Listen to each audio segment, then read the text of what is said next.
అందరికీ నమస్కారం. నేను మీ Sangeetha. Welcome to mom Geetha steps. ఈరోజు కూడా ఒక మంచి ఇంట్రెస్టింగ్ టాపిక్తో మీ ముందుకు వచ్చేసాను. ఈరోజు మనం చూడబోతున్నాం గర్భధారణలో రక్తస్రావం కారణాలేంటి, ప్రమాద సూచనలు ఎలా ఉంటాయి, డాక్టర్ని ఎప్పుడు సంప్రదించాలి అని వివరంగా ఈరోజు మనం తెలుసుకుందామా. అంతకంటే ముందు ఒకవేళ మీరు కనుక మన ఛానల్ మొదటిసారి చూస్తూ ఉంటే తప్పకుండా మామ్ గీతా స్టెప్స్ సబ్స్క్రైబ్ చేసుకోండి. సో ఇంకెందుకు ఆలస్యం, let's start our video. Friends, గర్భధారణ సమయంలో రక్తస్రావం అనేది ఒక సాధారణ విషయం కావచ్చు, కానీ కొన్ని సందర్భాల్లో ఇది ప్రాణాపాయం కూడా కావచ్చు. అందుకే ఇది ఎప్పుడు ఎందుకు వస్తుందో తెలుసుకోవడం చాలా ముఖ్యం.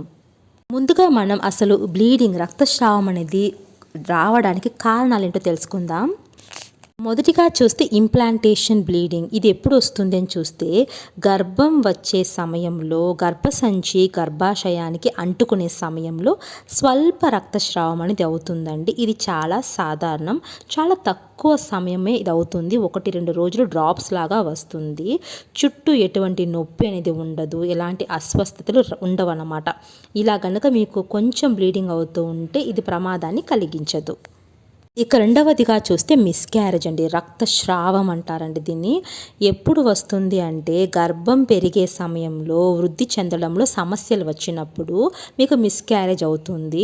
లక్షణం ఎలా ఉంటుందంటే అధిక రక్తస్రావం, గడ్డలతో రక్తం రావడము, పొత్తి కడుపు నొప్పి, కడుపు కట్టి ఉండడము, అనేక రోజులు ఈ నొప్పి అనేది కంటిన్యూస్గా ఉంటుంది. ఇలా గనక మీకు ఉంది అంటే ఇది డేంజర్ సైన్, మీరు డాక్టర్ని కలవాల్సి ఉంటుంది. ఇక మూడవ రీజన్ ఏంటి అంటే ఎక్టోపిక్ ప్రెగ్నెన్సీ అండి.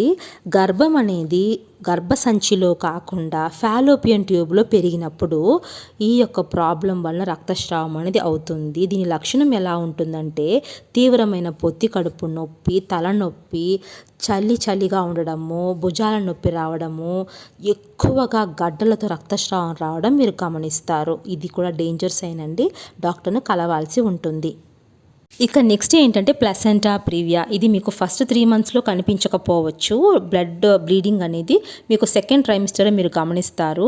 ఇది ఎందుకు వస్తుందంటే ప్లసెంటా అనేది గర్భాశయ ద్వారాన్ని పూర్తిగా కప్పేసినప్పుడు మీకు బ్లీడింగ్ అనేది అవుతుంది. ఇది ప్రమాదకరం అయితే కాదండి, అంటే ఇది మీకు కొంచెంగా రెగ్యులర్గా మీకు బ్లీడింగ్ అవుతూ ఉంటుంది. రెస్ట్లో ఉన్నారంటే తగ్గిపోతుంది. ఇక బ్లీడింగ్ అవడానికి నెక్స్ట్ రీజన్ ఏంటంటే ప్లసెంటల్ అబ్రప్షన్.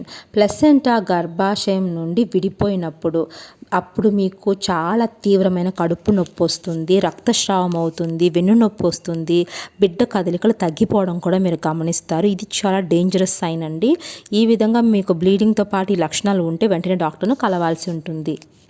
ఇక బ్లీడింగ్ అవడానికి 6వ రీజన్ ఏంటంటే సర్వికల్ ఇన్ఫెక్షన్. సర్విక్స్ అనేది మీకు ఇన్ఫెక్షన్ వల్ల ప్రాబ్లం అయినప్పుడు బ్లీడింగ్ అనేది స్టార్ట్ అవుతుంది. ఇది చాలా చిన్నగానే ఉంటుందండి, బట్ వాసనతో లేదా వెచ్చగా మీకు ఆ ప్లేస్ అనిపిస్తుంది. పొత్తి కడుపు భాగంలో కూడా కొంచెం నొప్పిగా ఉంటుంది. సో ఇది కూడా డేంజరేనండి. ఇన్ఫెక్షన్ ఎక్కువ అయిందంటే బిడ్డకు సోకే అవకాశం ఉంటుంది. కాబట్టి మొదట్లోనే ఈ యొక్క లక్షణం గమనించినప్పుడు డాక్టర్ను కలవండి. ఇప్పుడు మనం డేంజర్ సైన్స్ ఏంటో తెలుసుకుందాం. మొదటిగా చూస్తే అధిక రక్తస్రావం అండి. 100 ml లేదా గడ్డలతో కూడిన రక్తము మీ దుస్తులను ఎక్కువగా తడిపేస్తుందన్నమాట, అంత రక్తం వస్తుంది. అలా ఉంటే డాక్టర్ను కలవాల్సి ఉంటుంది. Danger sign. పొత్తి కడుపు నొప్పి వస్తుందండి, బలమైన పొత్తి కడుపు నొప్పి మళ్ళీ ఎక్కువగా వస్తూ ఉంటే ఇది డేంజర్ సైన్. బిడ్డ కదలికలు తగ్గిపోతూ ఉండడం మీరు గమనిస్తే ఇది డేంజర్ సైన్. అధిక వాంతులు, తలనొప్పి వచ్చి మీకు రక్తస్రావము, మూర్ఛ లాంటిది వస్తూ ఉంటే ఇది డేంజర్ సైన్. నీరు కారడం మీరు గమనించినప్పుడు అంటే ఉమ్మ నీరు లీక్ అయినప్పుడు దాంతోపాటు మీకు బ్లీడింగ్ అనేది వస్తూ ఉందంటే ఇది డేంజర్ సైన్. ఎక్కడైనా వాపు లేదా ఒత్తిడి అంటే కాళ్ళలో కానీ చేతుల్లో కానీ ముక్కు అనేది వాపు మీరు గమనించారంటే ఇది డేంజర్ సైన్. సో ఈ సైన్స్తో పాటు మీకు బ్లీడింగ్ అవుతుందంటే వెంటనే డాక్టర్ను కలవండి.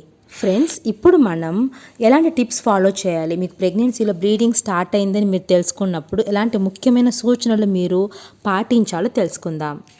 మొదటిగా చూస్తే ప్రతి ఒక్క మార్పును గమనించండి. రక్తస్రావము, నొప్పులు, బిడ్డ కదలికలు తగ్గినట్లయితే వెంటనే డాక్టర్ను సంప్రదించండి. రెండవదిగా చూస్తే శాంతంగా ఉండండి. భయం, ఆందోళన వల్ల సమస్య మరింత పెరుగుతుంది. సో ప్రశాంతంగా ఉండడం చాలా ముఖ్యం. మూడవదిగా చూస్తే పరిశుభ్రతను పాటించండి. ఇన్ఫెక్షన్ తక్కువగా ఉండడానికి హైజీన్ పాటించాలి. ఆరోగ్యకరమైన ఆహారం ముఖ్యం. మీరు తినే ఆహారం కూడా సరైన మోతాదులో పోషకతతో ఉండేలాగా చూసుకోండి. జాగ్రత్తగా ప్రయాణించండి. బ్లీడింగ్ అయిన వెంటనే పరుగులు తీయకండి. బాగా విశ్రాంతి తీసుకుని నిదానంగానే వెళ్ళండి. తీవ్రమైన శారీరక యత్నాలు చేయడం వలన మీకు ప్రాబ్లమ్స్ వస్తాయి. అంటే రక్తస్రావం అనిపించిన వెంటనే ఎక్కువ కష్టపడి తొందరపడి బయటకు పరుగులు తీస్తూ ఉండకండి. మీరు చాలా కూల్గా ఉండాలి. ఈ టైంలో మీకు రక్తస్రావం కనిపించినప్పుడు నిదానంగా ఆలోచించి ఎలాంటి మార్పులు ఉంటున్నాయి మీ శరీరంలో గమనించి డాక్టర్ దగ్గరకు నిదానంగా వెళ్ళండి. ఫ్రెండ్స్, ప్రెగ్నెన్సీ టైంలో రక్తస్రావం వచ్చినప్పుడు మొదటిగా ఫస్ట్ భయపడకండి. మీ ప్రాబ్లం ఏంటి అని మీకు తెలిసిన వారితోనో లేదా మీకంటే పెద్దవారితోనో మాట్లాడండి. వారికి ఆ యొక్క పరిస్థితులు వాళ్ళు కూడా ఎదుర్కొని ఉండొచ్చు. కాబట్టి మీకు మీరుగా ఇంట్లోనే ఒక సజెషన్స్ తీసుకోవడము, మీకు మీరుగా అలాంటి టిప్స్ పాటించకండి. మీకంటే పెద్దవారితో మీరు మాట్లాడండి. వారి సలహా తీసుకొని డాక్టర్ను సంప్రదించండి. ఐ హోప్ ఈ వీడియో మీకు యూస్ఫుల్గా ఉందనుకుంటున్నాను. యూజ్ అనిపిస్తే please like, share and subscribe. Thank you so much for watching.